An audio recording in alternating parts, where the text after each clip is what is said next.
राधे राधे।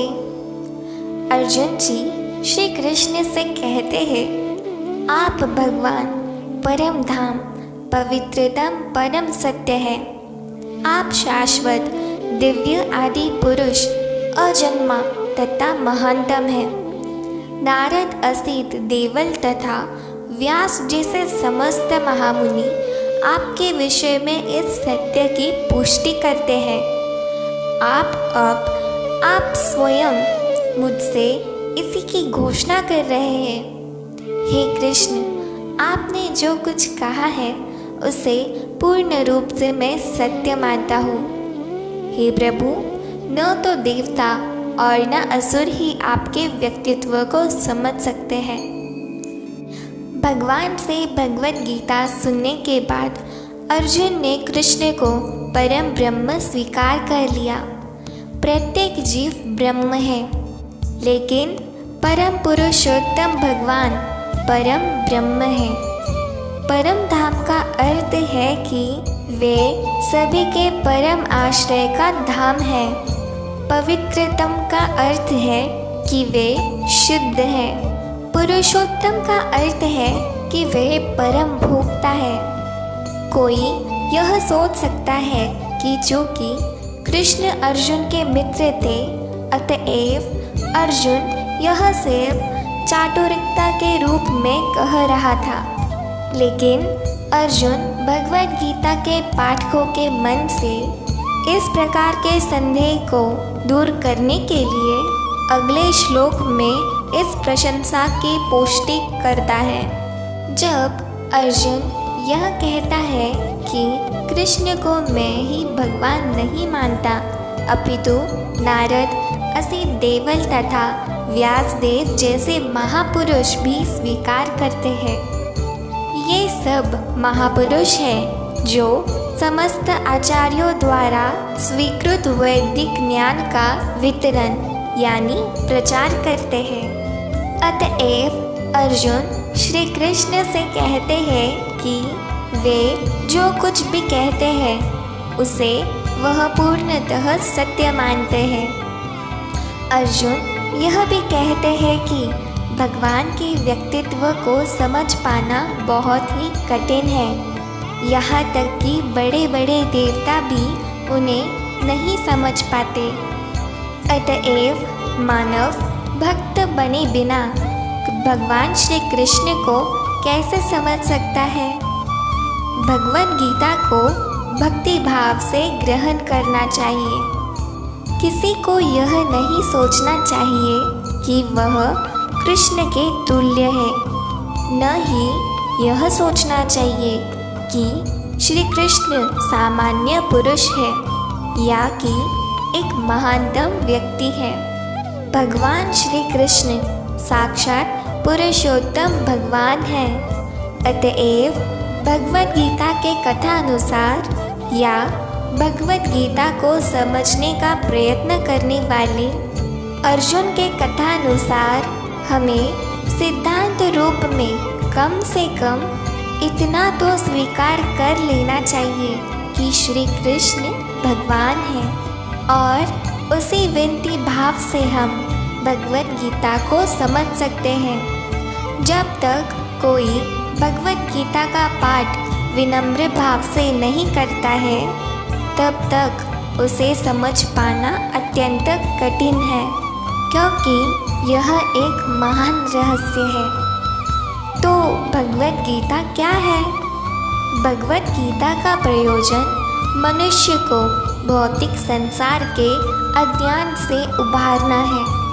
प्रत्येक व्यक्ति अनेक प्रकार की कठिनाइयों में से फंसा रहता है। जिस प्रकार अर्जुन भी कुरुक्षेत्र में युद्ध करने के लिए कठिनाई में था, अर्जुन ने श्री कृष्ण की शरण ग्रहण कर ली। फलस्वरूप इस भगवद गीता का प्रवचन हुआ। न केवल अर्जुन वरन हम में से प्रत्येक व्यक्ति इस भौतिक अस्तित्व के कारण चिंताओं से पूर्ण है। हमारा अस्तित्व ही अनस्तित्व के परिवेश में है। वस्तुतः हमें अनस्तित्व से भयभीत नहीं होना चाहिए, क्योंकि हमारा अस्तित्व सनातन है। लेकिन हम किसी न किसी कारण से असत में डाल दिए गए हैं। असत का अर्थ उससे है जिसका अस्तित्व नहीं है।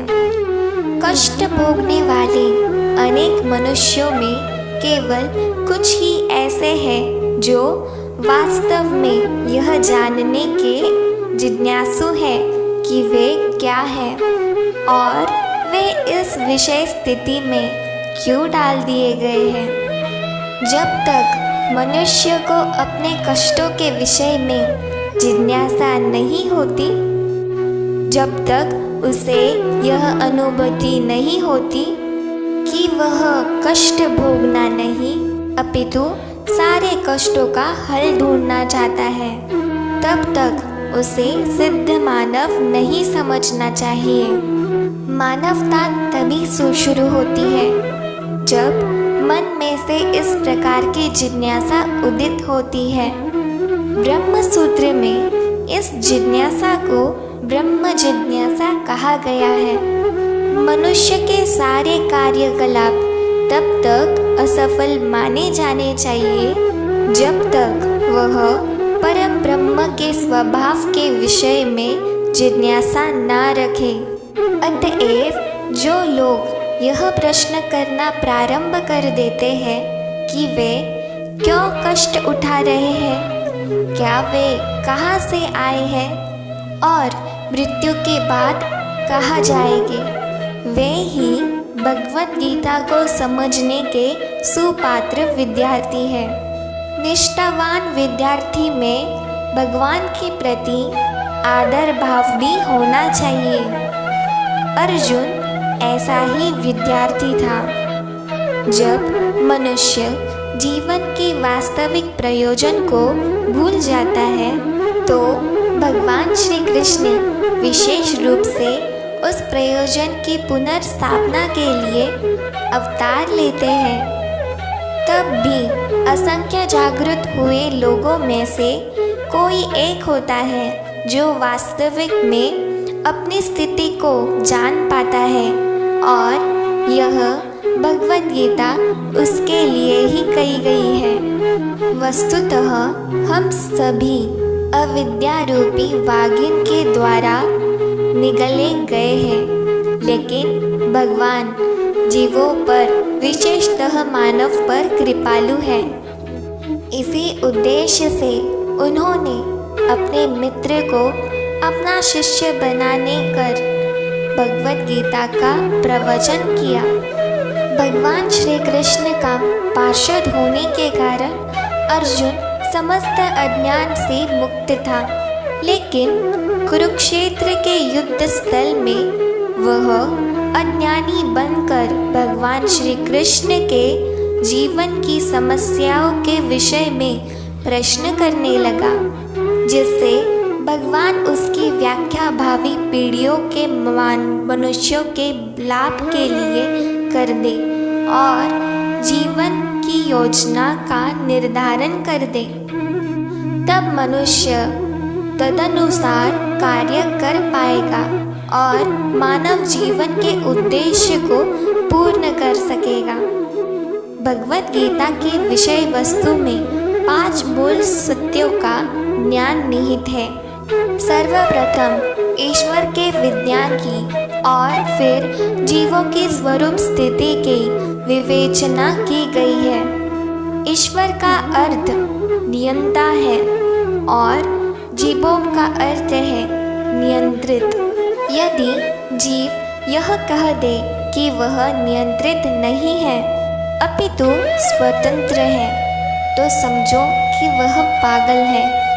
जीव सभी प्रकार से कम बद्ध जीव में तो नियंत्रित है। अतएव भगवद गीता की विषय वस्तु ईश्वर तथा जीव से संबंधित है। इसमें प्रकृति काल यानी समस्त ब्रह्मांड की कालाविधि का या प्रकृति का प्राकट्य तथा कर्म की भी व्याख्या है। यह दृश्य जगत विभिन्न कार्यकलापों से ओतप्रोत है। सारे जीव भिन्न भिन्न कार्यों में लगे हुए हैं।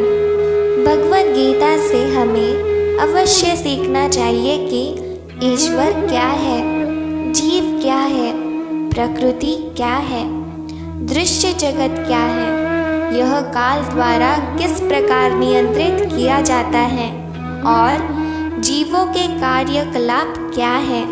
भगवद गीता के इन 5 मूलभूत विषयों में से इसकी स्थापना की गई है कि भगवान अथवा श्री कृष्ण अथवा ब्रह्म या परमात्मा, आप जो चाहे कह लें, सबसे श्रेष्ठ है। जीव गुण में परम नियंता के समान है। उदाहरणार्थ, जैसे कि भगवद गीता के विभिन्न अध्यायों में से बताया जाएगा, भगवान भौतिक प्रकृति के समस्त कार्यों के ऊपर नियंत्रित रखते हैं। भौतिक प्रकृति स्वतंत्र नहीं है, वह परमेश्वर की अध्यक्षता में कार्य करती है।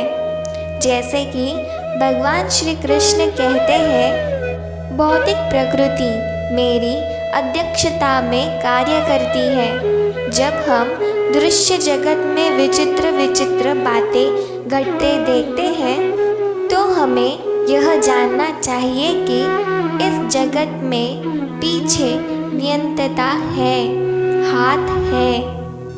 बिना नियंत्रण के कुछ भी हो पाना संभव नहीं। नियंता को न मानना बचपना होगा। उदाहरणार्थ, एक बालक सोच सकता है कि स्वतोचालित यानी विचित्र होता है, क्योंकि यह बिना घोड़े या खींचने वाले पशु से चलता है। किंतु अभिज्ञ व्यक्ति अभियांत्रिक व्यवस्था से परिचित होता है। वह सदैव जानता है कि इस यंत्र के पीछे एक व्यक्ति, एक चालक होता है। इस प्रकार परमेश्वर वह चालक है जिसके निर्देशन में सब कुछ चल रहा है। भगवान ने जीवों को अपने अंश रूप में स्वीकार कर लिया, जैसे कि हम अगले अध्याय में देखेंगे। सोने का एक एक कण भी सोना है, समुद्र के जल की बूंद भी खारी होती है। इसी प्रकार हम जीव भी परम नियंता ईश्वर या भगवान श्री कृष्ण के अंश होने के कारण सूक्ष्म ईश्वर या अधीनस्थ ईश्वर है। हम प्रकृति पर नियंत्रण करने का प्रयास कर रहे हैं और इस समय हम अंतरिक्ष या ग्रहों को वश में करना चाहते हैं और हमें नियंत्रण रखने की यह प्रवृत्ति होती है। लेकिन हम यह जानना चाहते हैं कि हम परम नियंता नहीं है। इसकी व्याख्या भगवद गीता में की गई है। भौतिक प्रकृति क्या है? गीता में इसकी व्याख्या अपरा प्रकृति के रूप में हुई है। जीव को परा प्रकृति यानी उत्कृष्ट प्रकृति कहा गया है। प्रकृति चाहे परा हो या अपरा, सदैव नियंत्रण में रहती है। प्रकृति स्त्री स्वरूपा है और वह भगवान द्वारा ही प्रकार नियंत्रित होती है।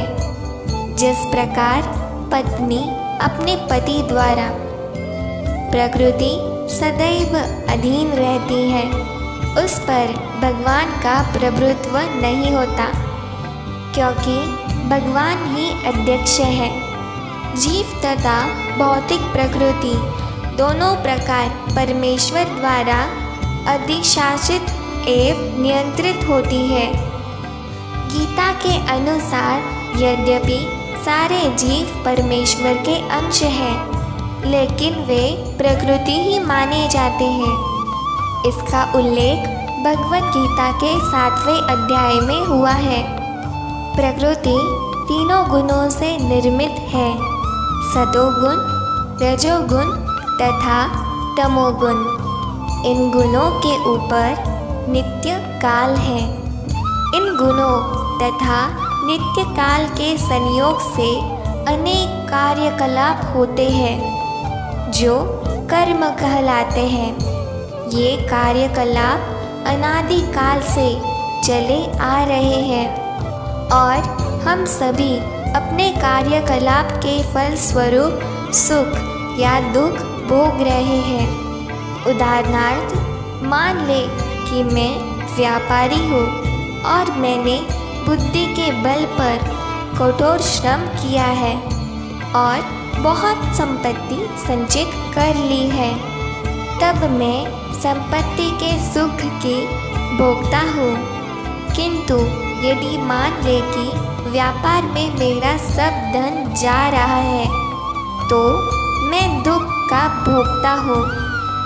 इस प्रकार जीवन के प्रत्येक क्षेत्र में हम अपने कर्म के फल का सुख भोगते हैं या उसका कष्ट उठाते हैं। यह कर्म कहलाता है। ईश्वर, जीव, प्रकृति, काल तथा कर्म, इन सब की व्याख्या भगवद गीता में हुई है। इन पांचों में से ईश्वर, जीव, प्रकृति तथा काल शाश्वत है। प्रकृति की अभिव्यक्ति अस्थायी हो सकती है परंतु यह मिथ्या नहीं है। कोई दार्शनिक कहते हैं कि प्रकृति की अभिव्यक्ति मिथ्या है, लेकिन भगवद गीता या वैष्णवों के दर्शन के अनुसार ऐसा नहीं है। जगत की अभिव्यक्ति को मिथ्या नहीं माना जाता। इसे वास्तविक किंतु अस्थायी माना जाता है। यह उस बादल के सदृश है जो आकाश में घूमता रहता है या वर्षा ऋतु के आगमन के समान है जो अन्न का पोषण करता है। जब वर्षा ऋतु समाप्त होती है और बादल चले जाते हैं तब वर्षा द्वारा पोषित सारी फसल सूख जाती है। इसी प्रकार यह भौतिक अभिव्यक्ति भी किसी समय में किसी स्थान पर होती है, कुछ काल तक रहती ठहरती है और फिर लुप्त हो जाती है। प्रकृति इस रूप में कार्यशील है, लेकिन यह चक्र निरंतर चलता रहता है। इसीलिए प्रकृति शाश्वत है, मिथ्या नहीं है। भगवान इसे मेरी प्रकृति कहते हैं। यह भौतिक प्रकृति यानी अपरा प्रकृति परमेश्वर की भिन्न शक्ति है। इसी प्रकार जीव भी परमेश्वर की शक्ति है, किंतु वे विलग नहीं अपितु भगवान से नित्य संबंध है। इस तरह भगवान, जीव, प्रकृति तथा काल ये सब परस्पर संबंध है और सभी शाश्वत है, लेकिन कर्म शाश्वत नहीं है। हाँ, कर्म के फल अत्यंत पुरातन हो सकते हैं। हम अनादि काल से अपने शुभ अशुभ कर्म फलों को भोग रहे हैं, किंतु साथ ही हम अपने कर्मों के फल को बदल भी सकते हैं और यह परिवर्तन हमारे ज्ञान की पूर्णता पर निर्भर करता है। हम विविध प्रकार के कर्मों में व्यस्त रहते हैं। निसंदेह हम यह नहीं जानते कि किस प्रकार के कर्म करने से हम कर्मफल से मुक्ति प्राप्त कर सकते हैं, लेकिन भगवद गीता में इसका भी वर्णन हुआ है। ईश्वर अर्थात परम ईश्वर परम चेतना स्वरूप है। जीव भी ईश्वर का अंश होने के कारण चेतन है। जीव तथा भौतिक प्रकृति दोनों को प्रकृति बताया गया है, अर्थात वे परमेश्वर की शक्ति है।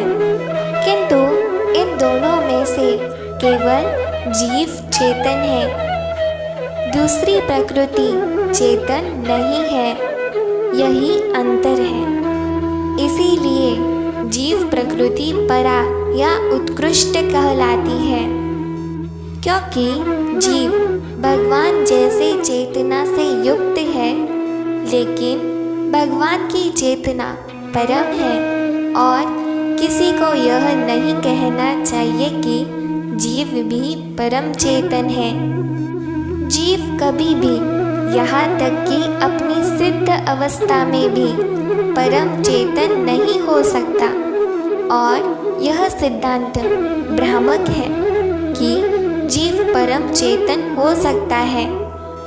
वह चेतन तो है, लेकिन पूर्ण या परम चेतन नहीं। जीव तथा ईश्वर का अंतर भगवद गीता के 13वें अध्याय में बताया गया है।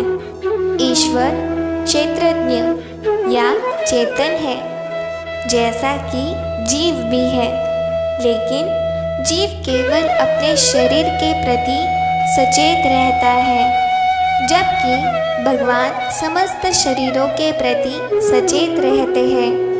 चूँकि वे प्रत्येक जीव के हृदय में वास करने वाला है, अतएव वे जीव विशेष की मानसिक गतिशीलता से परिचित रहते हैं। हमें यह नहीं भूलना चाहिए। यह भी बताया गया है कि परमात्मा प्रत्येक जीव के हृदय में ईश्वर या नियंता के रूप में वास कर रहे हैं, और जैसा जीव चाहता है वैसा करने के लिए जीव को निर्देशित करते रहते हैं। जीव भूल जाता है कि उसे क्या करना है। पहले तो वह किसी एक विधि से कर्म करने का संकल्प करता है, लेकिन फिर वह अपने ही कर्म के पाप पुण्य में फंस जाता है। वह एक शरीर को त्याग कर दूसरा शरीर ग्रहण करता है। जिस प्रकार हम वस्त्र उतारते तथा पहनते हैं, चूँकि इस प्रकार आत्मा देहांतरण कर जाता है, अतः उसे अपने विगत कर्मों का फल भोगना पड़ता है। ये कार्यकलाप तभी बदल सकती है जब जीव सतोगुण में स्थित हो और यह समझे कि उसे कौन से कर्म करने चाहिए। यदि वह ऐसा करता है तो उसके विगत कर्मों के सारे फल बदल जाते हैं। फल स्वरूप कर्म शाश्वत नहीं है। इसीलिए हमें यह कहा जाता है कि पांचों तत्व ईश्वर, जीव, प्रकृति, काल तथा कर्म से चार शाश्वत है।